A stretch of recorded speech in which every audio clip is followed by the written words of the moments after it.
एक इंग्लिश की ज़रबुल मिसल है, cut your coat according to the cloth. उतने पैर फैलाओ जितनी आपकी चादर है। इसका मतलब ये कि आपकी जो अर्निंग है, आपकी जो कमाई है, और एक वर्ड इस पर गौर कीजिए, ये जो मैं वर्ड आपको बताने लगा हूँ, वर्ड है इनकम। बहुत कॉमन प्लेस वर्ड है, सादा वर्ड है और बहुत ही एक्सेसिवली यूज़ होता है, इनकम।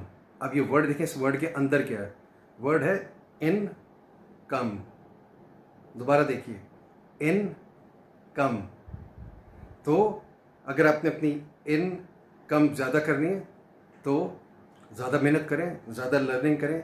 जिस प्रोफेशन में भी हैं उसमें सीखें, उसकी क्या स्किल्स हैं, उसमें आप बेहतर कैसे बन सकते हैं टाइम के साथ साथ। और अगर आप स्टूडेंट हैं तो अपने सब्जेक्ट्स, जो भी आपके सब्जेक्ट्स हैं, साइंसेस के या बिजनेस के या आर्ट के, तो सबको स्टडी करें इन डेप्थ और फिर सीखें कि इनकम कैसे बढ़ाई जाए, being a professional and being a high professional.